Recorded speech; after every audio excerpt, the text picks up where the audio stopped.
Olá, amigos inscritos e membros do canal Spook Rascassombrades. Tio Spook novamente. Vamos continuar o bate-papo sobre alimentar espíritos. Alô, da Pizza Hut? Traga uma pizza invisível para mim com muita anchova, né? Vamos alimentar os espíritos. Senhor, mas pizza invisível? Pois é, traz a embalagem, pelo menos para enganar. Vamos lá. A gente trouxe um bate-papo sobre espíritas que estão alimentando espíritos com seu ectoplasma, corpo de energia, sei lá o que, criando alimentos no mundo espiritual e entregando para alguma coisa que eles nem sabem o que são. Vamos entender coisas, ok? Quando eu trabalhei em centro espírita, eu fui espírita por 10 anos. Eu trabalhei em centros espíritas, tanto o kardecismo quanto o de Umbanda. O de Umbanda é impecável, é apaixonante. Juro, de Umbanda foi assim um período incrível da minha vida e agradeço muito as casas. E eu lembro até um dos dirigentes de uma casa chamada Estrela Azul, que ficava em São Caetano do Sul. Ele olhou para minha cara e falou: quando é que você vai abrir a sua casa? Eu falei: como assim? Você tem realmente a habilidade para poder dirigir um centro de Umbanda, tá? E isso foi muito impactante para mim, ou seja, mostrava que eu estava bem qualificado para poder tocar uma gira, para poder verificar realmente a movimentação de entidades e seres de uma casa e poder ajudar as pessoas por meio de uma gira de Umbanda. É um reconhecimento muito legal. Mas o que está por detrás disso?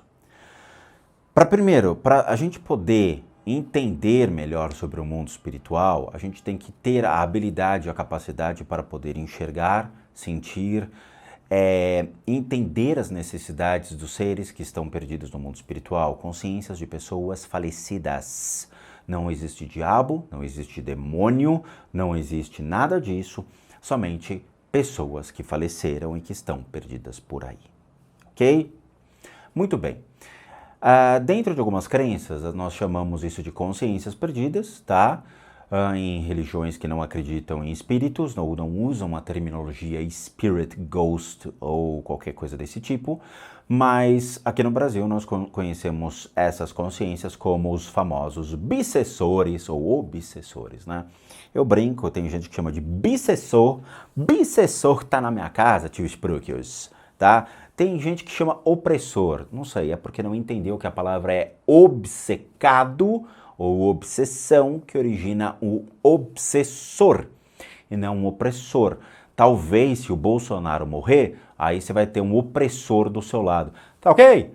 Aí, ó. Eu ofereci o opressor, tá ligado? Agora eu vou ficar atrás de vocês e atatanando. Vamos lá, faz ele que você vai aí, ó, gordinho. Vamos lá, faz exercita. Vamos lá. Tá mesmo? Come lá o seu pãozinho ali com leite condensado, tá ok? Aí sim. Quem sabe ele vire seu opressor. Mas até então nós trabalhamos com o conceito de obsessor. Beleza? Beleza. Infelizmente, assim, não são todas as pessoas que têm a habilidade e a capacidade de ter o total discernimento sobre tais consciências. Por quê? Porque para você poder acessar todo esse conhecimento, não é no Brasil que você vai ter esse acesso, são em práticas religiosas advindas de duas religiões específicas, o hinduísmo e o budismo. Por quê? Porque além deles buscarem cada vez mais dentro de escolas filosóficas o que é o eu, quais são as necessidades do eu, a existência do eu, a consciência do princípio do eu encarnado ou eu terreno, e entender cada vez mais sobre bioenergia, corpos de energia, manifestação de corpos de energia, projeção de energia, por meio, obviamente, de consciências que estão adormecidas dentro de um indivíduo, as outras religiões não abordam esse tema e não têm a profundidade para buscar desenvolver cada vez mais as percepções e as consciências capazes de entender o que acontece junto à espiritualidade. Então, no Oriente, existem realmente diversas consciências que estão perdidas. Uma dessas consciências, por exemplo, que eles chamam de narakas, que são o quê? São consciências de pessoas raivosas que morreram em volta à sua raiva e que permanecem enraivecidas. Como eu consigo fazer com que uma consciência dessa seja apaziguada? Quais são as práticas utilizadas? Quais são os mecanismos de oração utilizados há séculos e séculos e séculos atrás, capazes de fazer com que essa consciência se recupere e seja encaminhada novamente para um processo de reencarnação? Ou seja, estou beneficiando por meio da minha compaixão todos os seres sencientes. Ok? Agora, quando isso chega no Brasil, quer dizer, quando a ideia chega no Brasil, mas não a sua prática, por meio de uma doutrina, aqueles praticantes dessa doutrina não entendem esses princípios, não têm essas habilidades adquiridas, não têm as práticas devidas e tomam riscos desnecessários. Porque devidamente uma naraka enfurecida, ela pode vir realmente a causar danos ao corpo de energia de uma pessoa.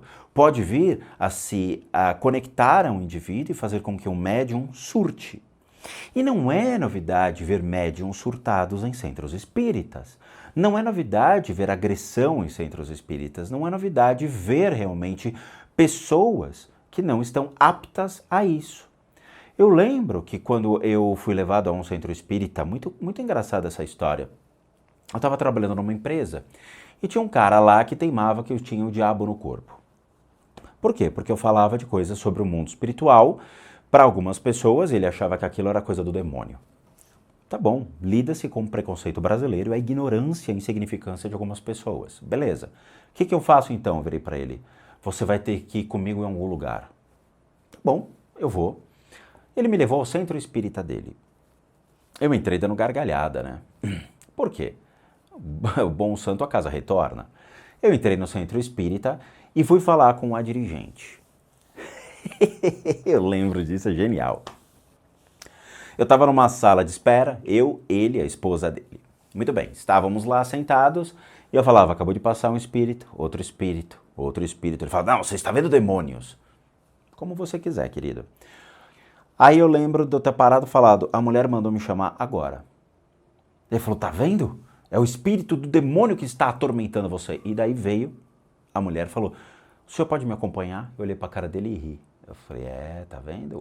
O demônio é pontual. Aí eu fui lá, era uma mesa no final, no corredor à direita, tinha uma senhora de idade sentada. Sentei, a senhora olhou para cima, para baixo, olhou e falou, você veio fazer o que aqui?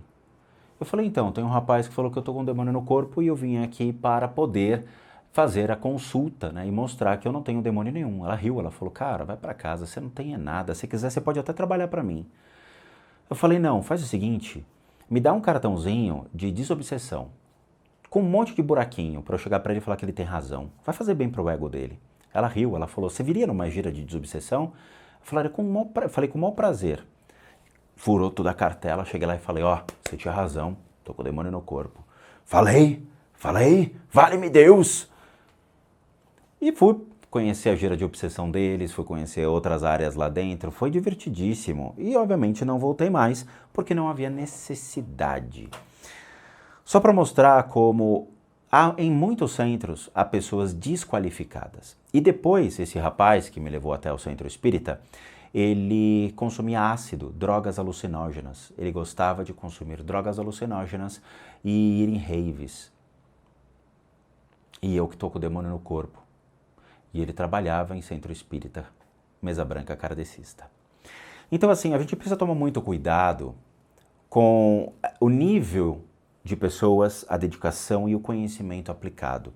Muitos centros espíritas não têm o devido conhecimento, não têm o devido discernimento sobre quem são esses seres, o que eles querem. Na hora que eu estou fazendo uma oferenda de alimentos e eu jogo isso para o universo, dizendo, quem estiver aqui, venha pegar, vai vir milhões e milhões e milhões de consciências de espíritos perdidos que vão se aproximar. Dentro dessas consciências eu tenho grupos de espíritos que são usuários de drogas, grupos de espíritos relacionados à bebida, a cigarros, a vícios pesados, a drogas pesadas como cocaína, heroína, crack. Eu tenho espíritos raivosos, espíritos enfurecidos, né? Então eu vou ter milhões e milhões e milhões de grupos de todo tipo de espécie, até mesmo sexuais. Se eu não tenho habilidade de discernimento para aquele que eu estou fazendo oferenda e como mantê-los longe de mim, porque eu tenho que ter uma vibração específica para poder ter esse discernimento, uma vez que cada entidade, cada consciência vibra de uma maneira diferente. Então eu tenho que estar com o corpo de energia completamente escancarado em termos de capacidade de vibração, de detecção entre percepções de emoções, pensamentos, tudo aquilo que sejam as consciências do corpo funcionando simultaneamente, para que eu tenha o discernimento, levando em consideração que eles não podem se aproximar de mim. Agora, vocês acham que, ok, eu estudei o hinduísmo, pratiquei durante muito tempo, foram 15 anos estudando técnicas relacionadas a pranayamas, projeção de consciência, bioenergia e tudo mais, 15 anos. Além, obviamente, de todo o conhecimento do budismo que eu adquiri e as práticas do budismo junto com as oferendas a essas consciências desses seres. Se eu não tenho essa habilidade intrínseca para poder ter esse discernimento, o que acontece comigo? Eu viro a própria comida. Ou seja, qualquer ser que venha se aproximar e eu sendo uma pessoa que não estou preparada para aquilo e não tenho o total discernimento, eu me torno alvo desses seres a se conectarem a mim. E por isso que muitos médiums, eles acabam abandonando as casas porque eles entram em depressão, entram em vícios. Vícios. O médium, por exemplo, que usa o cigarro como uma forma de defumação ou até mesmo uma forma de poder estar limpando o corpo de energia do seu consulente, ele se torna alvo do seu próprio vício. Ele sai de lá fumante. Complicado, mas é verdade. Ou o próprio o passe magnético da mesa branca, muitos caras que trabalham em linha de passe, eles absorvem as enfermidades daqueles que estão sentados. Eles entram em depressão, eles entram em tristeza profunda na vida, eles adquirem câncer, leucemia, doenças sérias, muitas vezes que são só impulsionadas pelos miasmas que encontram-se no corpo de energia das pessoas. Por isso que, por exemplo, os reikianos, quando vão fazer a prática de projeção de energia, eles se tornam muito alvo das energias daquele que eles estão tratando. Então, assim, se vocês não sabem com o que vocês estão lidando, não façam. Mas parece que os espíritas, eles gostam de fazer, porque a vontade de falar eu faço é muito maior do que realmente eu tenho resultados com o processo de oferenda. E outra, o processo de oferenda a gente tem que lembrar que também é uma faca de dois gumes, ou seja, não é só a questão de eu estar ali alvo, mas eu tenho que despertar a compaixão a todos os seres. O ato de estar na posição deles, de entender a consciência deles, de realmente estar inserido dentro de um contexto nobre, junto à nobreza de todos aqueles que estão perdidos e que precisam ser encaminhados. Dentro do budismo existem dois fatores intrínsecos, que é a busca do conhecimento e a prática colocada. Então não adianta eu só praticar se eu não tenho o devido conhecimento. Eu tenho que entender o princípio, desde a origem, o meio e o fim dessa prática, de como alimentar os espíritos. Não é só colocar comida e achar que eles vão vir pegar, mas sim todo um processo de prática, de orações, seguido realmente pela cerimônia de deixar os alimentos no altar, seja oferenda de aroma, alimentos, bebidas, ou qualquer coisa que já fez parte de uma pessoa que faleceu e até o final para poder sair desse ambiente sem ser afetado. Então, assim, de novo, nós temos grupo de pessoas que se apoderam de conhecimentos usados em muitos lugares do mundo. De novo, como eu falei no vídeo, Japão faz oferenda a seus antepassados, oferenda assim de altar, e é linda essa cerimônia, e é presidido pelo filho mais velho da família. Nós temos nas Filipinas, nós temos na Tailândia, que a gente já trouxe, até a criação das Ghost Houses em vídeo. Nós temos no budismo, que é uma das técnicas e práticas mais antigas, que antecedem até mesmo na época do bonismo. Então, assim, é algo cultural, religioso, intrínseco aos povos do Oriente. Só que, de novo, quando chega no Brasil, caga-se tudo, é completamente deturpado. Novamente, a importância da gente respeitar essas práticas dentro de um contexto de religião. Se você não está inserido dentro dessas religiões, não faça. Se não faz parte da sua crença, não apodere esses ensinamentos, porque você vai deturpá-los e você vai ser vítima daquele que você quer alimentar. E às vezes você está alimentando o seu próprio ego, e isso é o pior veneno da mente. Tá? Então assim, se vocês querem aprender isso, convertam-se ao budismo tibetano ou mesmo ao hinduísmo e vocês vão entender como é o processo de oferendas, como se faz essas oferendas. Na Índia, eles fazem constantemente, seja Lakshmi para conseguir dinheiro, riqueza, ou ao próprio Lord Ganesha, que você oferece abundância, para que você tenha mais abundância. Ofereço alimentos para ter abundância de alimentos. Só que o efeito negativo é, você pode ter abundância de doenças. Por isso que é a importância de você entender o porquê e como se fazem as oferendas. Senão volta-se contra vocês. Tá bom? Então é isso, espero que tenham entendido. Os riscos, eles são reais e palpáveis. Não brinquem de fazer o que vocês não sabem, não finjam ter capacidade para fazer algo que vocês não conseguem e, puta, assim, de novo, quer aprender?